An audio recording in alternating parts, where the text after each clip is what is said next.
It started at high noon on the East Coast. It was Oregon taking down Ohio State 35-28. And if you're curious about what a renaissance season in college football looks like, because we've been labeling it that for several months now, this is what it looks like. Random, well, in your eyes maybe, random 14-point dogs just going into the shoe and taking down Ohio State. A team that played for a national championship last year, a team that was an overwhelming favorite in not only the Big Ten, but the college football playoff picture coming into this year. And there are a lot of ways that I've seen people look at this. You know, when you're on the road like I was yesterday, I was not at this game, you start to get some feedback before you can watch the game yourself. I got to see the second half of it live, but I was already getting feedback. And it's funny because I think the predisposition a lot of people in college football have is you get mad and you start blaming the higher rated team for not living up to the rating that you've put on them. So in this case, it was a bunch of people telling me everything Ohio State was doing wrong. Let me be clear, because I've gone back and watched this game today.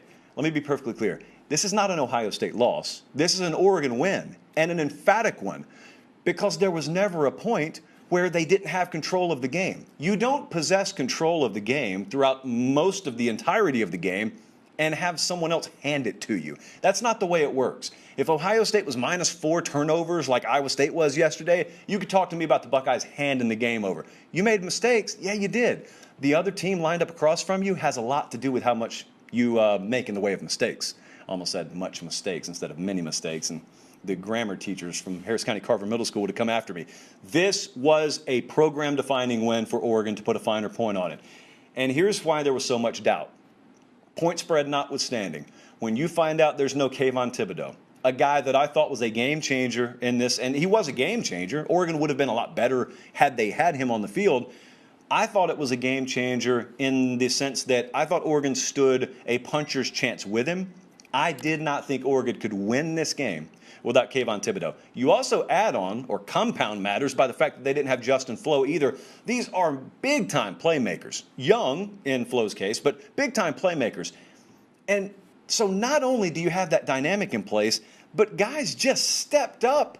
And there was never a time where Oregon was trying to claw themselves out of a hole. There never was a hole. They were never trailing. They actually held the lead. They were on the offensive. Ohio State, rather, was on the defensive the whole afternoon.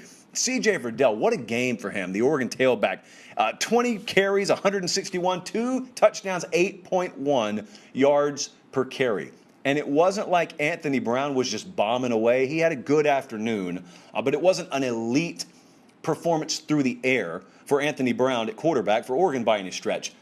It was just guys stepped up, and that's one of the hallmarks.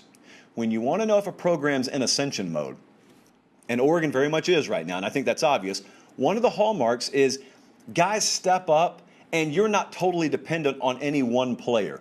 Maybe the quarterback position's different, but outside of that, the big-time teams, the ones that are going to eventually be conference championship contenders, college football playoff contenders way down the road, we're not talking about that right now, they don't depend solely on one defensive player or even two defensive players. It is a next man up mentality. They don't blink when those guys go down. And if you watched them yesterday, they didn't blink. Not only did they step up, not only was it next man up, it's like they didn't even skip a beat. If you didn't know Kayvon Thibodeau existed or Justin Flo existed, you would have turned on the TV and said, "Yep, I guess this looks like Oregon.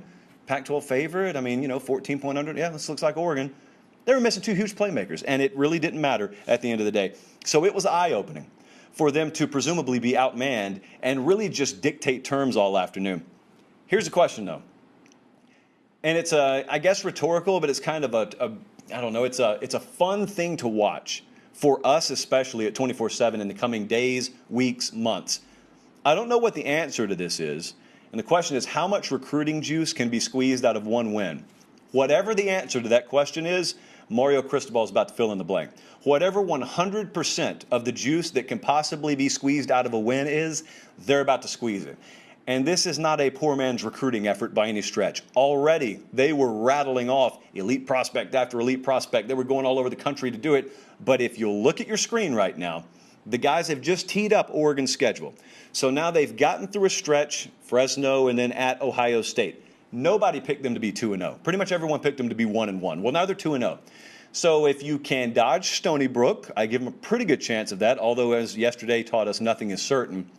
They're entering a stretch where their conference play is, I'm not going to take any opponent lightly, but it's not it's the Appalachians. It's not the Rockies. Let me just put it that way. You got Arizona, you go to Stanford, you got Cal, and then you head to UCLA. That game's on down the road a little ways. Well, here's what you get to do. First off, you get to heal some guys up this week, hopefully. But secondly, how much can they evolve their passing game? Because ultimately, I think there's still a notch or maybe two notches that they need to improve. Not if they're going to be able to pull off any given game, any given upset. If they're going to put together ultimately the kind of team they want to be. There is still a level that they need to up. I don't think that coaching staff got home. If they've already watched that film, I don't think they watched it and said, we've arrived. This is what we want to duplicate every week. The result is what they want to duplicate. But from an execution standpoint, from a functionality standpoint, I think Joe Moorhead understands and Mario Cristobal understands when they look at that, there's still more we should be getting out of this offense, and there's more that we can get out of this offense. How much can we ask Anthony Brown to do? Yesterday, you had a guy step up, and his name was not Anthony Brown, although he played a good game. C.J. Verdell, among other guys, was who stepped up. So I spent a considerable amount of time reflecting on Oregon because I think that's what this game was about. But there is a massive Ohio State angle here, and the angle for most of you is what's wrong with Ohio State? Well, they're not as good as you thought they were, I guess is the answer you're looking for. That's what's wrong with Ohio State.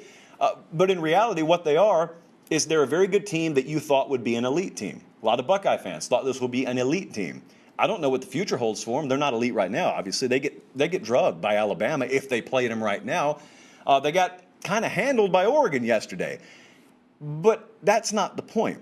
It's not the way that I choose to look at the game of college football. There have been times, believe it or not, in the past where teams got not embarrassed, but beaten early in the season and went on to do some special things. But they've got very little pass rush right now. Linebacker play is very bad. The product isn't acceptable defensively. And it's a big test for Ryan Day. He's still a very young head coach. It's one of the first major tests for him because it's a staff test. He's got the wrong guys on his defensive staff. I think he knows it. I don't think he'll ever step to a podium and say that. But when you see some of the moves that they inevitably, I think, will make once this season ends, I think it'll become clear he understands. And I think most people watching now understand this is not something, if you're an Ohio State fan, that's any revelation. I think most people can watch. I thought our buddies over at College Football Nerds made a good point. They do a really good live stream, by the way. If you're interested in getting some deeper dive, data-driven stuff that's happening on Saturday nights, I would recommend their channel. Those are the guys who originally got me into the YouTube game. College Football Nerds is a really good channel. And I can't remember which one said it last night, but they said, it's telling when your defensive coordinator, who has been in the game since the early 80s, gets his first shot as coordinator all the way down the road in 2021, and it's on your watch. That shouldn't happen. It's one thing, if you got an up-and-comer and you give a hot-shot 31-year-old the opportunity or a 28-year-old, but, man, Kerry Coombs has been around the block 10 times. If he were cut out to be a coordinator, he would have been one long before now, and he would have been one at a very high level. And so I love the guy now, but there is a role that he has at Ohio State. It shouldn't be D.C. There were a lot of pure fundamental things yesterday. I don't know how many more people could have texted me and said, Ohio State can't set the edge. I mean, I think my mom at one point said, Ohio State can't set the edge.